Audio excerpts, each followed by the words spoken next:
अब हम लोग जान लेते हैं आर्डिनो के बारे में। यहाँ पे देखिए आप आर्डिनो का एक फोटोग्राफ लगा हुआ है और इसके बारे में पूरी डिटेल यहाँ पे दी गई है। जैसे कि आप पहले से स्टार्ट कीजिए। ये जो इसमें आईसी लगी हुई है, ये किसकी आईसी है?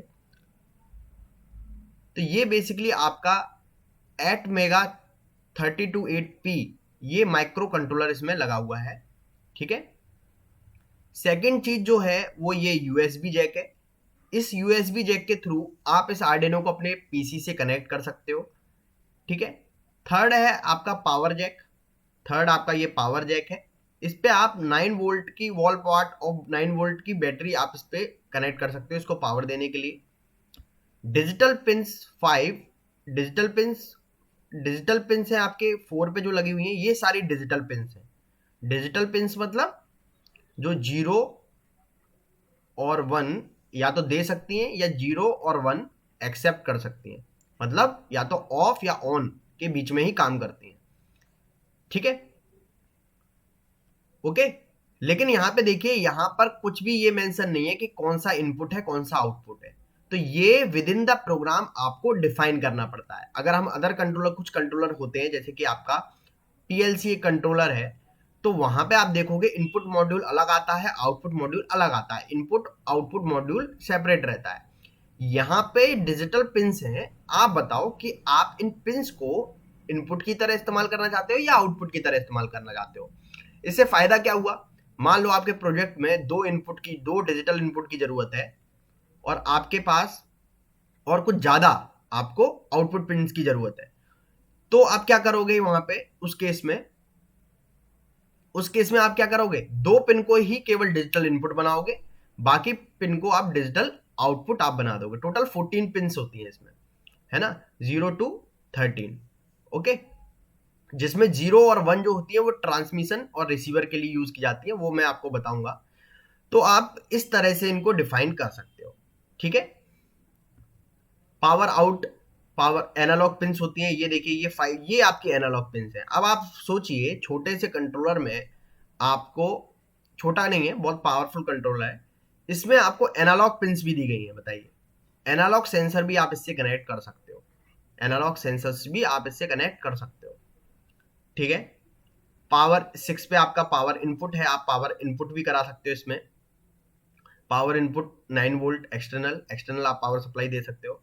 पावर आउटपुट है 7 पे। अगर आपको पावर चाहिए चाहिए होती है कुछ फील्ड डिवाइसेस के लिए, आपको पावर भी चाहिए होती है जैसे एलईडी के लिए, है ना, तो आप इसका इस्तेमाल कर सकते हो। पावर इंडिकेटर है 8 पे, पावर इंडिकेटर लगा हुआ है, ये पावर इंडिकेटर है, मतलब जब आपका आर्डिनो ऑन हो जाएगा तो ये दिखाएगा ऑन। 9 पे LED connected to digital pin 13। तो 13 पिन पे ऑलरेडी एक इनबिल्ट एलईडी भी दी हुई है कि जब अगर किसी के पास एक्सटर्नल एलईडी नहीं है तो यहाँ से आप टेस्ट कर सकते हो अपना प्रोग्राम। ठीक है। 10 पे वोल्टेज रेगुलेटर है, ये आपका वोल्टेज रेगुलेटर यहाँ पे लगा हुआ है। और 11 पे आपका रीसेट बटन लगा हुआ है, ये आपका रीसेट बटन है। ठीक है। तो इससे आप प्रोग्राम को, इसको रीसेट कर सकते हो। ठीक है। अब यहाँ पे एक एक करके चीजें पढ़ते हैं। तो देखिए, डिजिटल पिंस के बारे में कुछ जानकारी ले लेते हैं। Digital pins can be use to interface with various sensors and actuators. Okay. मतलब आप इससे सेंसर कह सकते हो, इनको सेंसर आप कनेक्ट कर सकते हो, और आप इनपुट स्विचेस कनेक्ट कर सकते हो इन डिजिटल पिन से, और आप एक्चुएटर्स यानी कि कोई आउटपुट भी यहाँ पे कनेक्ट कर सकते हो। ठीक है। To actuate something, to turn on something, है ना। Arduino Uno has 14 digital pin, तो 14 डिजिटल पिंस इसके पास हैं। These pins can be configured as either input and output with Arduino software. देखो, ये बहुत अच्छा फीचर इसमें दिया हुआ है कि ये जो पिंस हैं, ये पिंस आपकी इनपुट और आउटपुट की तरह आप कॉन्फ़िगर कर सकते हो। इन पिन को आप बता सकते हो कि आप एज अ इनपुट यूज करना चाह रहे हो या एज अ आउटपुट आप यूज करना चाह रहे हो। ठीक है। सारी पिन 5 वोल्ट पे ऑपरेट करती हैं। They produce 20 milli ampere current. और आप इसको जब सप्लाई दो तो देखिएगा कि 40 मिली एम्पियर से ज़्यादा की करंट जो है वो आपके कंट्रोलर को डैमेज कर सकती है। ठीक है। The default state of digital pin is input, and each digital pin has a internal pull up register disconnected by default. Of 20 to 50 kilo ohm by default. अब आप एक चीज समझ सकते हो, सारी पिन जो है बेसिकली इनपुट की तरह, डिफॉल्ट में इनपुट की तरह काम करती है जितने भी डिजिटल पिन है, बट यू कैन चेंज।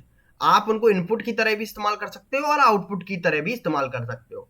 जो हमारे अदर कंट्रोलर हम जो पढ़ते हुए आए हैं, जैसे कि आप इंडस्ट्रियल कंट्रोलर ले लो, वहां पे इनपुट और आउटपुट डिफाइन होते हैं कि भाई इतना इनपुट दे रहे हैं हम, इतना ही आउटपुट दे रहे हैं। यहाँ पे आपको 14 पिन दे दी और बता दिया ये डिजिटल पिन है, और आप अपने अकॉर्डिंग इनको एडजस्ट कर सकते हो। अब एडजस्ट कैसे करेंगे वो मैं दिखा देता हूँ आपको। तो आगे बढ़ने से पहले आप पिन को कैसे डिफाइन करते हो इस लेक्चर में हम यही देख लेते हैं, ठीक है। तो आप सिंपल जो मैंने सॉफ्टवेयर आपको बताया वहां पे जाएंगे, और देखिए यहाँ पे दो ऑप्शन आपको दिए गए हैं, एक तो वॉइड सेटअप का और एक वॉइड लूप का। आपको ज्यादा परेशान नहीं होना है इसमें। सिंपल ये समझिए, देखिए ये जो है फंक्शन, ये बेसिकली सेटअप करने के लिए है। जो भी आप इनपुट और आउटपुट सेटअप करोगे आप इस लूप में करोगे, और जो भी अपना उससे टास्क जो कराना है, जो हम टास्क कराते थे ना, वो जो टास्क है पूरा ऑटोमेशन का, वो आप यहाँ पे लिखोगे, ठीक है। ये प्रोग्राम एक बार ही चलेगा, रन वंस, क्योंकि देखो आपने एक बार इनपुट और आउटपुट डिफाइन कर दिए तो बार बार डिफाइन करने की जरूरत है नहीं, एक बार ये डिफाइन हो जाएगा। लेकिन ये वाला जो टास्क है ये हो सकता है रिपीटेशन में आपको चलाना हो, तो ये रिपीटेडली आपका चलेगा, ठीक है, ओके। तो यहां पे बड़ा सिंपल है, देखिए यहां पे आपको 0 to 13 पिन है, आप इनका पिन मोड डिसाइड कर सकते हो। जैसे कि मैं यहां पे कैसे कर सकता हूं, आपको बताना पड़ेगा यहाँ पे कि पिन मोड, पिन डालोगे वैसे ही ये ऑटोमेटिक देखिए पिन मोड आ गया। पिन मोड मतलब किस मोड में है ना, पिन को किस मोड में करना चाहते हैं, है ना। तो मोड मतलब होता है किस मोड में आप इसको सेट करना चाहते हैं, या तो इनपुट के मोड में करना चाहते हैं या आउटपुट के मोड में करना चाहते हैं। आपने पिन मोड पे क्लिक कर दिया, अपने आप ही पूरा फंक्शन ऑटोमेटिक आ गया यहाँ पे। अब इसमें आप पहले तो पिन का नाम बताएंगे, कौन सी पिन के बारे में बात कर रहे हैं आप, तो आप कर रहे हैं 13 के बारे में। मान लो 13 से मैं स्टार्ट कर रहा हूँ, 13 कॉमा, इसको मैं क्या बनाना चाहता हूँ, इनपुट बनाना चाहता हूँ, इनपुट पुलअप बनाना चाहता हूँ, या आउटपुट बनाना चाहता हूँ। इनपुट पुलअप के बारे में मैं सेपरेटली आपको बताऊंगा, पहले आपको ऐसे बता दे रहा हूँ ताकि आपको ये चीजें करना आ जाए। एक बार आप इस चीज के साथ हैबिचुअल हो गए फिर तो आप बहुत सारी चीजें खुद भी सीख सकते हो, है ना। तो एक बार आपको इस सॉफ्टवेयर के साथ इजी कर देना है आपको मुझे, और फिर तो स्टूडेंट बहुत कुछ अपने आप चलाना सीख जाते हैं, ठीक है। तो हम कोशिश करेंगे धीरे धीरे करके जो लेक्चर लाएंगे उसमें सब कुछ आपको डिटेल में बताएंगे, लेकिन इन जनरल आपको सारी चीजें अभी बता देते हैं। तो पिन मोड में आप गए, 13 पिन को अब इसमें सिलेक्ट कर लो, क्या करना है आपको, आउटपुट की तरह चलाना है, तो आउटपुट आपने कर दिया, ठीक है। सेम आप अगर मान लो पिन मोड लेते हो और आप